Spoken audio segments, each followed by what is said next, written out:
अब देखिए बेटा, अब बड़ी इंटरेस्टिंग चीज पे हम आने वाले हैं। हमने पढ़ लिया डी ब्रॉगली, हिजनबर्ग्स अनसर्टेनिटी, इन सबको पढ़ा तो हमें ये पता चला भी बोहर तो बुरी तरह से ये ड्रॉबैक में आ रहा है, क्योंकि इसके हिसाब से तो बोहर कुछ और बोल रहा है, ये कुछ और बोल रहे हैं। तो इसके बाद अब कोई मॉडल नहीं आया, फिजिकल मॉडल नहीं आया, अब आया थ्योरेटिकल मॉडल। अब वो थ्योरेटिकल मॉडल क्या है, हम उस न्यूमेरिकल पे पहुंचते हैं। पहले न्यूमेरिकल कर लेते हैं। तो थ्योरेटिकल मॉडल है quantum mechanical model of atom and wave mechanical model of atom. अब ये कोई फिजिकल मॉडल नहीं है, ये एक 3 डायमेंशनल थ्योरेटिकल मॉडल बनाया गया एक्स एक्सिस वाई एक्सिस को कंसीडर करके, और इसको नाम दिया गया wave mechanical model of atom और quantum mechanical model of atom. इसमें ये माना गया सारी थ्योरीज के बेसिस पे कि इलेक्ट्रॉन का डुअल बिहेवियर है। तो डुअल बिहेवियर को कंसीडर करके कुछ डेरिवेशंस की गई, और उस डेरिवेशन के बेस पे एक वेव इलेक्ट्रॉन वेव इक्वेशन दी गई। उस वेव इक्वेशन को हम कहते हैं स्क्रूडिंजर वेव इक्वेशन। आपके सिलेबस में नहीं है, कोई डिटेल नहीं है आपके सिलेबस में, ना ही इसको याद करना है। ये सिर्फ मैं इसलिए बता रहा हूँ कि जो हमारा टॉपिक है उसकी कंटिन्यूटी बनाने के लिए, कि ये इतनी मुश्किल सी जो आपको इक्वेशन दिख रही है, इस इक्वेशन को हम स्क्रूडिंजर वेव इक्वेशन बोलते हैं। इस इक्वेशन को सॉल्व करके हम इलेक्ट्रॉन के बारे में काफी चीजें बता पाएंगे, और उस टॉपिक को हम कहते हैं quantum numbers, and this is a backbone of chemistry. अब हम ये पढ़ेंगे, उससे पहले हम न्यूमेरिकल्स कर लें। चलो जी, अब ये आप न्यूमेरिकल देखो, जस्ट सी दिस न्यूमेरिकल। पहला numerical, a microscope using suitable photon, photon मतलब लाइट, लाइट के particles, is employed to locate an electron in atom within a distance of 0.1 angstrom. What is the uncertainty involved in the measurement of velocity? So बहुत ही अच्छा question है। आप इस question को देखिए कैसे करेंगे। मैंने यहाँ पे गिवन लिखा हुआ, लेट्स ट्राई टू अंडरस्टैंड। कह रहा है a microscope using suitable photon is employed to locate electron in a atom within a distance, यानी डेल्टा x 0.1। तो डेल्टा x 0.1 एंगस्ट्रॉम। तो एंगस्ट्रॉम को मीटर में चेंज कर लिया, 10⁻⁻10 मीटर। यहाँ तक क्लियर है। कहता है what is the uncertainty involved in measurement of velocity, यानी डेल्टा वी निकालिए। अब हमारा फॉर्मूला है delta X into delta P h/4 पाई। डेल्टा पी होता है m into delta we. m हमें पता है, इलेक्ट्रॉन की बात कर रहा है तो m हमें पता है, डेल्टा x हमें दिया हुआ है, बस क्रॉस मल्टीप्लाई करेंगे, सॉल्व कर लेंगे, हमारा ये आंसर आ जाएगा। अब आप इसको नोट कर लीजिए।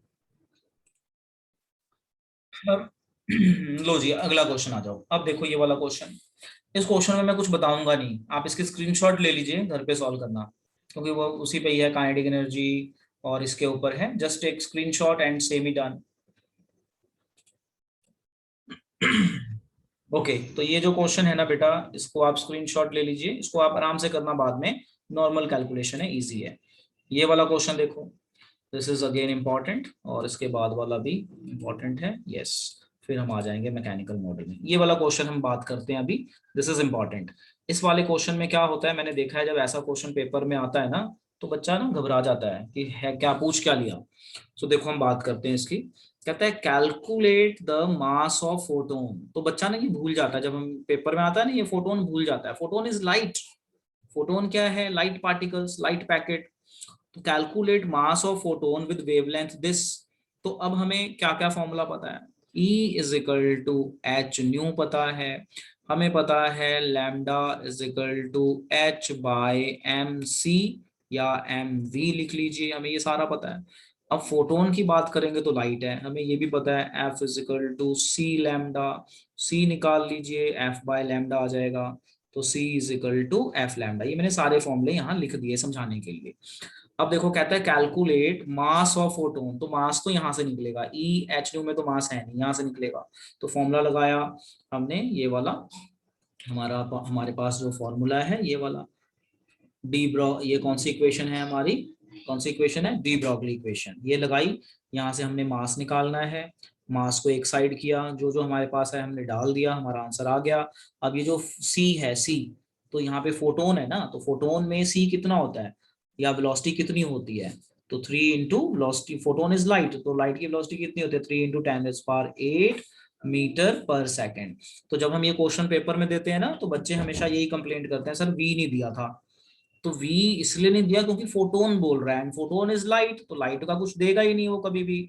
तो लाइट का तो हमें सपोज टू लर्न है ना, कि हमें याद रखना है, तो लाइट की वेलोसिटी वो नहीं देंगे कभी भी। चलिए नोट कर लीजिए, this is one of the important question, और मैंने देखा है ये बहुत बार आता है, और बच्चे यहाँ पे सिर्फ यहाँ पे कंफ्यूज आते हैं कि वेलोसिटी क्या लें। This is the big mistake they do. Okay हाँ जी, जी। चलो अब हमारा ये वाला क्वेश्चन आ गया। यहाँ पे क्या कॉमन मिस्टेक होती है बेटा, मैंने ये डिस्कस कर दी। अब हम चलते हैं आगे, और ये वाला क्वेश्चन, अब ये क्वेश्चन भी बड़ा अच्छा है। चलिए अब इस क्वेश्चन को भी हम करते हैं, वेरी वेरी इंपॉर्टेंट करवाता हूँ। तो ऐसे बेटा बहुत सारे क्वेश्चंस मिलेंगे, तो मैं बहुत सारे तो नहीं, बट मैं ये बोलूंगा कि जो मैं करवा रहा हूँ ना, उनको आप एक बार जरूर प्रैक्टिस करें, क्योंकि बहुत ज्यादा करने की जरूरत नहीं होती, नॉर्मल करते जाओ सब हो जाता है। अब हम इसको समझते हैं जरा ध्यान से, और ये इसको लिख लेना, वेरी इंपॉर्टेंट क्वेश्चन। कह रहा है अ गोल्फ बॉल हैज मास 40 ग्राम। कह रहा है कि गोल्फ बॉल है जिसका मास है 40 ग्राम, मैं गिवन लिखता हूं पहले, एंड स्पीड इज 45 मिनट, जो उसकी वेलोसिटी है ये दी हुई है हमें 45 मीटर पर second. If the speed can be measured with accuracy of 2%, accuracy सिर्फ 2% है, तो इसकी 2% बना लेते हैं, 2/100 कर लेते हैं, तो 2% हो गया। कह रहा है कि एक्यूरेसी 2%, मतलब अनसर्टेनिटी में आके डाल दिया इसको। जैसे हम पीछे अनसर्टेनिटी पढ़ के आए ना, तो कह रहा है कि 45 मैंने मेजर की है, बट उसकी एक्यूरेसी सिर्फ 2% है, यानी अनसर्टन कर दिया उसने। जैसे 45 है शायद, ऐसे बोल दिया, वही चीज होगी, 45 है शायद, तो एक्यूरेसी 2%। तो इसको सॉल्व कर लो, इसको सॉल्व करोगे तो आपकी 2% के हिसाब से वेलोसिटी बनती है 0.9 मीटर पर सेकेंड, है ना। इसी का 2% निकाल दिया, बस यही ट्रिक है यहाँ पे। ये ट्रिक है शायद वाला, अनसर्टेनिटी, तो अभी हम अनसर्टेनिटी पढ़ के आए हैं, इसीलिए ये ट्रिक बन गया। अब उसके बाद क्या कहता है, कैलकुलेट अनसर्टेनिटी इन पोजीशन, यानी डेल्टा एक्स निकालिए, तो बस हो गया। हमें जो फॉर्मूला पता है लगा देते हैं, delta X into delta P equal to greater than h/4 pi, या इक्वल टू लिख दीजिए, कोई दिक्कत नहीं है। अब आपको क्या निकालना है, ये निकालना है, मास आपको दिया हुआ है, तो इस फॉर्मूले को और ओपन कर लो, delta X is equal to h/4 pi into M delta V. तो हमें h भी पता है क्या होता है, हमें 4 पाई भी पता है क्या होता है, मास हमें दिया ही हुआ है, उसको केजी में चेंज कर लेना, मास आपका ग्राम में है ना, केजी में चेंज कर लेना, कोई स्टैंडर्ड यूनिट केजी। और वेलोसिटी हमारे पास आ गई है, तो हम यहाँ पे सारी चीजें पुट करके बेटा सॉल्व कर लेंगे, और वो उतना मीटर हो जाएगा, जो भी सॉल्व करके आंसर आ जाए दैट मच मीटर। तो मैंने यहाँ आंसर नहीं दिया हुआ है, आप इसे नोट कर लीजिए और आंसर आप इसको निकाल लेना। ओके जी, अब हमें पता चल गया भाई बोहर मॉडल फेल हो गया। अब कोई फिजिकल मॉडल नहीं आएगा कि इलेक्ट्रॉन यहाँ होता है वहां होता है, अब थ्योरेटिकल मॉडल आया, और ये मोस्ट एक्सेप्टेड मॉडल है। और क्यों एक्सेप्टेड मॉडल है, क्योंकि मैथमेटिकली कुछ एक डेरिवेशन की 3D डेरिवेशन, मतलब डेरिवेशंस की, जिसको आप हायर क्लासेस में पढ़ेंगे। तो टॉपिक का नाम है हमारा wave mechanical model of atom, also called quantum mechanical model of atom. Quantum का मतलब होता है बहुत छोटा पार्टिकल के ऊपर मॉडल बनाया। इन्होंने ये कंसीडर किया इस मॉडल में, अभी तक जितनी नई नई थ्योरीज आ गई तो सब कंसीडर कर लिया, इन्होंने इलेक्ट्रॉन को वेव मान लिया और पार्टिकल नेचर मान लिया, मतलब they considered dual behaviour of electron. और डुअल बिहेवियर ऑफ इलेक्ट्रॉन को मान के 3 एक्सिस पे इसको सपोज कर लिया कि जो इलेक्ट्रॉन है वो 3D में मूव करेगा। जैसे हम अपने रूम में बैठे हैं, तो हमारे रूम में तो कितनी स्पेस है, हम कहीं पे भी मिल सकते हैं, कोई जरूरी थोड़ी है कि हम सिर्फ चेयर पे मिलेंगे। रूम में खड़े भी मिल सकते हैं, बेड पे लेटे हुए मिल सकते हैं, अपने रूम में हम कहीं भी मिल सकते हैं। तो ये 3D की बात करता है। तो ये इसकी डेरिवेशन की, साइंटिस्ट का नाम है स्क्रूडिंजर, उसने अपने पैरामीटर्स के हिसाब से की, जो हमारे इस प्रेजेंट स्कोप से बाहर है। हायर क्लासेस में आप पढ़ेंगे, ग्रेजुएशन लास्ट ईयर में या सेकेंड ईयर में ऐसे आप पढ़ेंगे।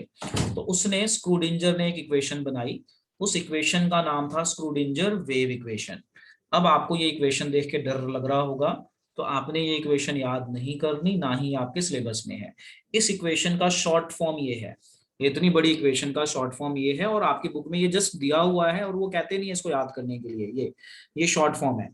अब इस इक्वेशन को अगर आप देखें ध्यान से, स्क्रूडिंजर वेव इक्वेशन को, तो इस इक्वेशन में ये डिफरेंशिएशन का फॉर्मूला लगा हुआ है और डबल डिफरेंशिएशन है। यहाँ पे ये डेल्टा है डिफरेंशिएशन, ये x मतलब x एक्सिस, y मतलब y एक्सिस, z मतलब z एक्सिस। तो अब आपने अपने उसमें पढ़ा होगा मैथ्स में कि भाई 3 एक्सिस होती हैं, तो इसने तीनों एक्सिस पे कंसीडर किया 3D model, 3D model theoretical model है ये, और ये इक्वेशन बनी। इस इक्वेशन में को याद करने की जरूरत नहीं है, कोई कुछ पूछेगा नहीं, बस कभी कभार मैंने देखा ये पूछ लेते हैं भाई ये क्या है, ये जो त्रिशूल जैसा निशान है क्या है, इस निशान को कहते हैं साई, और यहाँ पे वेव कंसीडर किया गया है इलेक्ट्रॉन को, वेव एंड पार्टिकल, तो इस साई को कहते हैं वेव फंक्शन, मतलब ये वेव एम्पलीट्यूड रिप्रेजेंट करता है इलेक्ट्रॉन का। और अगर हम इसका स्केयर कर दें तो ये बताता है probability density of finding electron at a point. जैसे आप मान लो आप इलेक्ट्रॉन हो, तो आप अपने रूम में कहाँ कहाँ मिल सकते हो, तो आपके रूम की जितनी स्पेस है वहां पे आप कहीं पे भी मिल सकते हो, तो ये 3D की बात करता है। तो यही चीज है, तो आपने इसमें कुछ नहीं करना है, इसको मतलब लर्न करने की भी जरूरत नहीं है, बस वीडियो देख के इसको बाद में आप लिख लेना। तो ये इसे कहते हैं स्क्रूडिंजर वेव इक्वेशन। इस इक्वेशन को सॉल्व करते हैं तो हमें इलेक्ट्रॉन की पोजीशन के बारे में काफी हद तक आइडिया लग जाता है, मतलब प्रोबेबिलिटी आइडिया लग जाता है, प्रोबेबिलिटी कि कहाँ कहाँ पे होगा। ठीक है, तो अब इस इक्वेशन को हमें सॉल्व भी नहीं करना है, कुछ नहीं करना है, क्योंकि ये सिलेबस में ही नहीं है, तो आपके बुक में ये इक्वेशन मिलेगी भी नहीं, ऐसा कुछ मिलेगा कहीं कहीं पे। साई को क्या कहते हैं ये मैंने बता दिया, wave function, probability Sai square कर देंगे तो probability density of finding electron at a point. इसको सॉल्व करेंगे तो हमें मिलता है क्वांटम नंबर। अब आप समझो जो हमारा क्वांटम नंबर है वो क्या है, तो हम इसे कहते हैं एड्रेस ऑफ इलेक्ट्रॉन। सो अब मैं जो बता रहा हूं देखिए, स्क्रूडिंजर वेव इक्वेशन को जब सॉल्व किया गया तो इलेक्ट्रॉन के एड्रेस के बारे में आइडिया लग गया, और इसको किस नाम से जाना गया, क्वांटम नंबर्स। अब क्वांटम नंबर समझाने के लिए मुझे आपको थोड़ा सा प्रीवियस क्लास का कुछ याद दिलाना है। क्या याद दिलाना है, समझिए। हमने 10th तक क्या पढ़ा है, देखो जरा ध्यान से समझना मैं जो बताने जा रहा हूं। हमने 10th तक पढ़ा है कि एटम होता है, एटम के सेंटर में न्यूक्लियस होता है, सेंटर में न्यूक्लियस होता है, और न्यूक्लियस के चारों तरफ इलेक्ट्रॉन रिवॉल्व करते हैं ऑर्बिट में। इलेक्ट्रॉन क्या करता है, रिवॉल्व करता है एक सर्कुलर पाथ में, जिसे हम शेल, ऑर्बिट या फिर एनर्जी लेवल कहते हैं। शेल ऑर्बिट, शेल ऑर्बिट, या फिर हम किस नाम से जानते हैं, एनर्जी लेवल। ये तो था 10th तक के लिए। अब ये अगर हम बोलेंगे ना +1 में तो ये खत्म हो जाता है, क्योंकि ये तो सारा बोहर्स के हिसाब से बोल रहे थे। अब हमें +1 में बोलना है एडवांस मॉडल के हिसाब से, तो एडवांस मॉडल स्क्रूडिंजर वेव इक्वेशन से आया। अब ये स्क्रूडिंजर जी क्या बोलते हैं, देखो यहाँ साइड पे लिखा है मैंने, स्क्रूडिंजर जी बोलते हैं अपना सारा सॉल्व करने के बाद क्या बोलते हैं, कहते हैं एटम के अंदर शेल होगा, शेल के अंदर भी शेल होते हैं। अब ये बहुत ही डीप चला गया, स्क्रूडिंजर इक्वेशन को सॉल्व किया गया 3D में, ये है ना, ये इक्वेशन जो है हमारी 3D है, तो इसकी हमें जरूरत नहीं है, तो ये मैं बार बार आपको दिखा रहा हूँ, डरा नहीं रहा, इसको याद नहीं करना है, बस सॉल्व करके हम सीधा मेन पॉइंट पे आते हैं। यहां से ये पता चला कि सारे यहाँ पे चीजें कंसीडर की गई, वेव नेचर, मास नेचर सारा, तो एटम के अंदर शेल होगा, शेल के अंदर भी शेल होगा जिसे हम बोलेंगे सब शेल, और सब शेल के अंदर एक 3D स्पेस है, उस 3D स्पेस में इलेक्ट्रॉन मिलने की प्रोबेबिलिटी बहुत ज्यादा है, और इस 3D स्पेस को हम बोलते हैं ऑर्बिटल। यानी हमें यह पता चला कि भाई एटम शेल तक की कहानी नहीं है, एटम शेल, शेल के अंदर भी शेल, सब शेल के अंदर जगह ऑर्बिटल, और उसके अंदर है इलेक्ट्रॉन। अब मैं अगर इसको आपको एग्जांपल देके समझाना चाहूं तो कुछ इस तरह से समझो। सपोज करो ये मेरा शोरूम है, ठीक है, मेरा कोचिंग सेंटर का शोरूम है, मैंने ऊपर लिख भी दिया है लेट माई शोरूम। ये मेरा केमिस्ट्री का कोचिंग सेंटर है। आप जब कोचिंग सेंटर के पास में आएंगे तो एक बड़ी बिल्डिंग दिखेगी, इस बड़ी बिल्डिंग को मान लीजिए एटम। मैं ना 3D इमेजिनेशन करवा रहा हूँ, सोचो जरा 3D इमेजिनेशन करो कि जो आपका घर ही मान लो, चाहे है ना, चाहे घर मान लो बिल्डिंग, तो आपका घर एटम है ना। तो अभी आप मेरा शोरूम मानो, मेरा ऑफिस तो ये मेरा ऑफिस है जिसमें 5 फ्लोर हैं, लेटर सपोज। और पूरा बाहर से पूरी बिल्डिंग दिखेगी, उसको मैंने बोल दिया एटम। जब आप पास में आएंगे तो आपको फ्लोर्स मिलेंगी, first floor, second floor, third floor, fourth floor, fifth floor. तो इन फ्लोर्स को हम कहते हैं शेल, और फ्लोर का नाम रख दिया KLM। याद रख देना ये नाम, ये याद करवाए थे ना कि जो हमारा फर्स्ट फ्लोर होगा उसको K shell, L shell, M shell, मतलब एनर्जी लेवल, ऑर्बिट। अब आप जैसे ही फर्स्ट फ्लोर पे गए तो आपने देखा कैबिन बने हुए हैं, कैबिन को नाम दे दिया हमने सब शेल। समझ में आया क्या कह रहा हूं? जैसे आप अपने घर में गए तो घर में रूम्स बने होते हैं, तो रूम्स को हमने नाम दे दिया सब शेल। अब सबशेल के भी, जैसे हमने KLM नाम दिया ना, तो सबशेल के भी नाम है SPDF। याद रख देना, ये साइंटिस्टों ने इसको ABCD या इसलिए नहीं रखा, अलग अलग नाम से रखा कि कंफ्यूज ना इसमें। तो ये KLMNOP, ये हो जाएगा SPDFGH, इस तरह से। तो ये 4 तक ही यूज होता है, SPDF। जैसे शेल, फर्स्ट शेल को K कहते हैं, तो इसी तरह से जीरो लेवल, यहाँ पे हमने शेल को जीरो से स्टार्ट नहीं किया ना, 1 से। सब शेल को हम जीरो से स्टार्ट करते हैं, 0S। 1 को P कहते हैं, यहाँ 1 को K कहते हैं, 2 को L कहते हैं। यहाँ 0 को S, 1 को P, 2 को D, ये नाम है। अभी आप मोटा मोटा याद रखो, सब शेल के क्या नाम है? SPDF। शेल के क्या नाम है? KLM। ठीक है। अच्छा, उसके बाद जब आप सब शेल पे आ गए तो आपने देखा कैबिन्स बने हुए हैं या रूम्स बने हैं। रूम को आपने खोला तो रूम के अंदर आपको स्पेस दिखी है, एक स्पेस। जैसे आप अपना रूम का डोर खोलो तो आपके रूम के अंदर एक स्पेस दिखेगी, उस स्पेस के अंदर होगा इलेक्ट्रॉन। आप मान लो इलेक्ट्रॉन हो। तो ये इतनी डीप स्टडी गई कि इलेक्ट्रॉन के एड्रेस की पूरी प्रोबेबिलिटी बता दी, पूरी प्रोबेबिलिटी क्या क्या होता है सारी प्रोबेबिलिटी बता दी गई, और इसको बोल दिया गया क्वांटम नंबर। अब हम इसी की डिटेल पढ़ने जा रहे हैं 1 बाय 1। तो क्वांटम नंबर में शेल को हम कहते हैं अपना principal quantum number. Subshell जो बताएगा उसे कहते हैं एंगुलर क्वांटम नंबर। ऑर्बिटल की जो बात करेगा उसे बोलेंगे मैग्नेटिक क्वांटम नंबर। इलेक्ट्रॉन की स्पिन के बारे में जो बात करेगा उसे बोलेंगे स्पिन क्वांटम नंबर। अभी मैं आ रहा हूं धीरे धीरे, अब एक बार दोबारा सुन लीजिए। क्वांटम मैकेनिकल मॉडल से या स्क्रूडिंजर वेव इक्वेशन से हमें ये पता चला कि जो एटम और शेल तक ही हमारी कहानी नहीं है, कि एटम में सेंटर में न्यूक्लियस है और इलेक्ट्रॉन रिवॉल्व करते हैं, यहां तक की कहानी नहीं है एटम और शेल। ये तो कहानी और आगे तक जा रही है। पता चला भी शेल के अंदर भी शेल जैसा कुछ है, उस शेल को नाम दे दिया गया SPDF। जैसे शेल को KLM, जैसे ना मेरी बिल्डिंग है फ्लोर 1, तो फ्लोर 1 को हमने K शेल दे दिया। अब फ्लोर 1 पे मान लो एक कैबिन है, तो उस कैबिन का नाम दे देंगे S। 2 कैबिन होंगे तो SP, 3 होंगे तो SPD। जैसे पहला शेल K, दूसरा शेल L। तो बस इसे समझो जो मैं बता रहा हूँ, ये नाम देने का तरीका है। फिर जब हम कैबिन को खोलेंगे तो कैबिन के अंदर स्पेस नजर आएगी, उस स्पेस को नाम दे दिया 3D स्पेस ऑर्बिटल, और उसके अंदर बंदा नजर आएगा, बंदा मतलब इलेक्ट्रॉन। चलिए पहले तो ये नोट कीजिए सारी स्टोरी। अब देखो, अब हमने क्वांटम नंबर का क्या पढ़ना है हमने मोटा मोटा सा देख लिया।